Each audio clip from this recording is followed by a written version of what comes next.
क्या हुआ? आ गए भाई डॉक्टर आनंद। ओ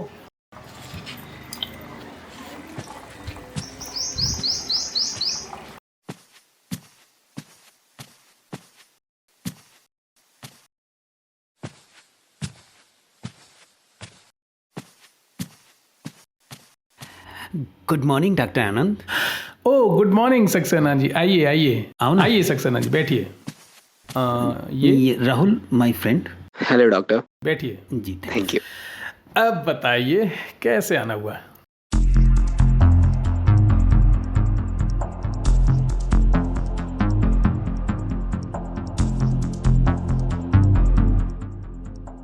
डॉक्टर आनंद, मैं आज आपके पास एक ज़रूरी सलाह के लिए आया हूँ।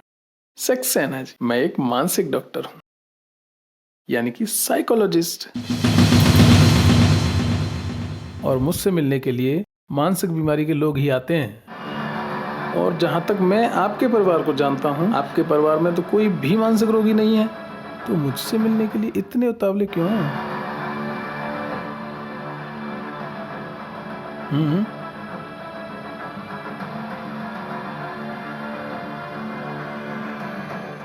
डॉक्टर आनंद, कई बार जो दिखता है वो असल में होता नहीं, और जो होता है वो ज़रूरी नहीं कि दिख भी जाए। अब आप बताइए, आपके प्रश्न का कैसा उत्तर चाहते हैं आप?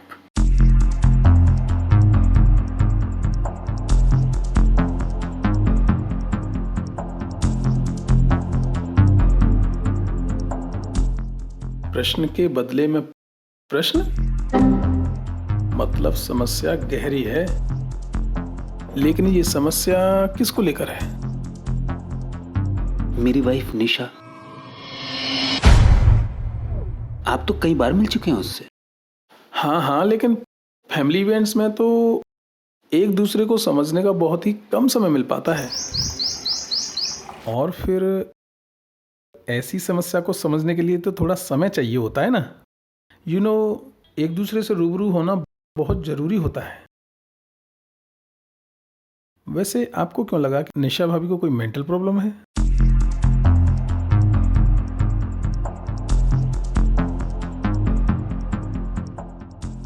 डॉक्टर साहब,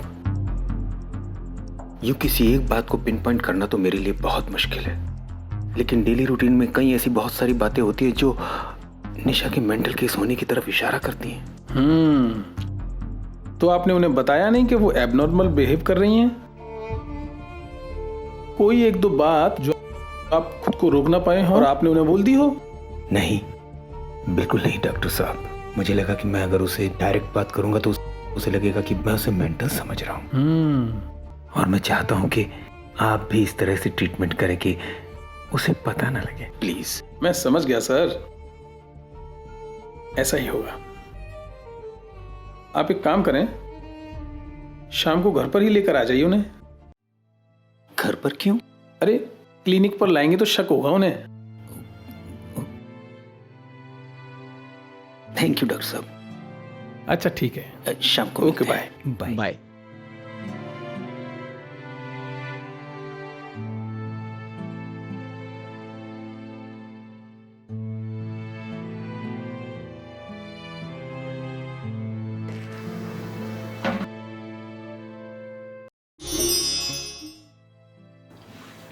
अरे आइए आइए, नमस्कार।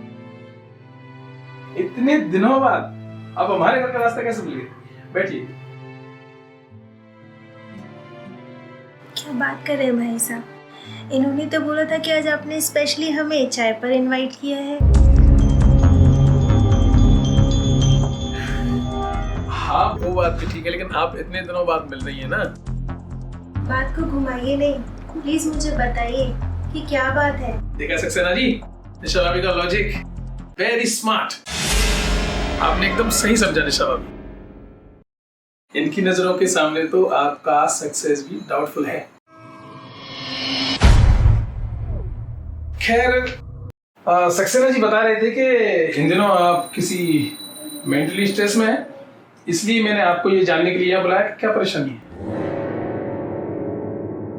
डॉक्टर साहब तो आप हैं, ये तो आप बताएंगे कि प्रॉब्लम क्या है।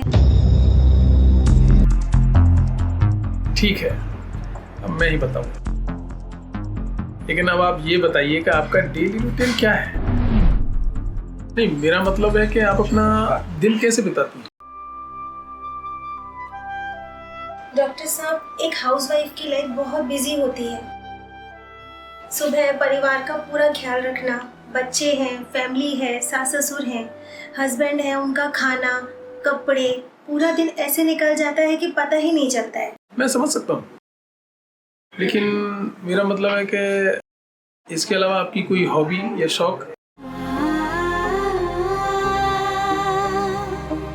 वैसे मुझे लिखने का भी बहुत शौक है। ओह माय गॉड, इसका मतलब है मैं एक लेखिका से बात कर रहा हूँ।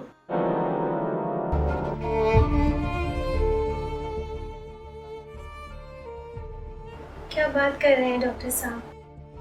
अभी तो आप ही ने कहा कि मेरी मानसिक हालत ठीक नहीं है। सही बात है डॉक्टर साहब, ऐसी हालत में भला ये क्या सोचेगी और क्या लिखेगी? क्या सक्सेना जी, आप अपनी बात भूल गए। कई बार जो दिखता है वो असल में होता नहीं, और जो होता है जरूरी नहीं वो दिखाई भी दे। आपका मतलब निशा के बारे में कुछ ऐसा भी हो सकता है जो मुझे नहीं पता? बिल्कुल हो सकता है, क्यों नहीं हो सकता।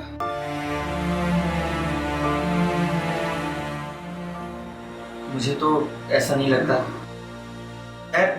इधर उधर की बातें छोड़ के आप ट्रीटमेंट तो स्टार्ट कीजिए। ट्रीटमेंट तो शुरू हो चुका है, ये मेरी बात है, ट्रीटमेंट का ही हिस्सा है। आप तक चुप रहिए, अरे भाभी जी से बात करते दीजिए। हाँ तो निशा भाभी, आपने मुझे अभी बताया कि आपको लिखने का शौक है, तो क्या लिखती हैं आप? यानी कि किस विषय पर लिखने का शौक है आपको? ज्यादा कुछ तो नहीं, बस जो सामने होता है उसी पर लिख लेती हूँ 2-4 लेख। मतलब? वो जो बिल्कुल सामने दिख रहा है उस पर, या फिर जो भी गुजर रहा होता है बस उसी पर लेखनी चल जाती है।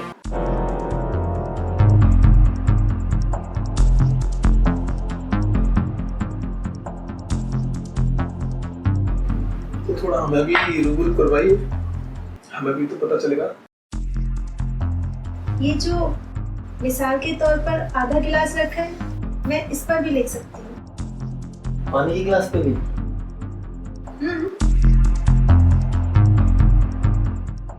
अरे इनको छोड़िए, अब मुझे बताइए क्या लिख सकती हैं आप?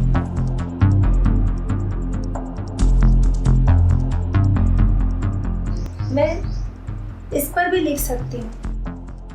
ये जो पानी से भरा गिलास रखा है और जो ढका भी नहीं है, एक मक्खी उस पर 2 बार भिनभिनाकर चली गई और वही पानी डॉक्टर साहब ने उठाकर पी लिया। वो जानते तो होंगे कि मक्खियां बीमारी फैलाती हैं।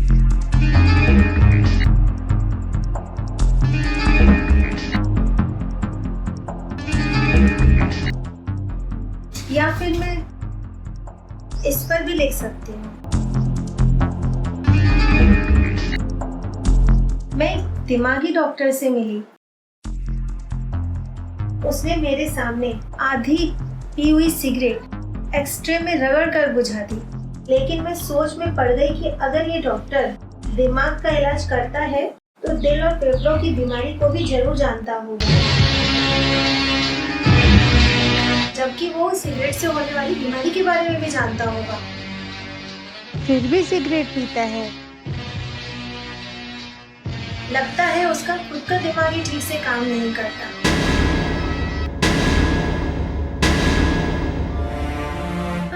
वो मेरा क्या इलाज करेगा?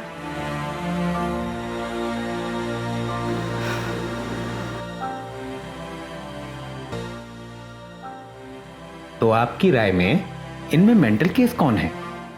ये ये ये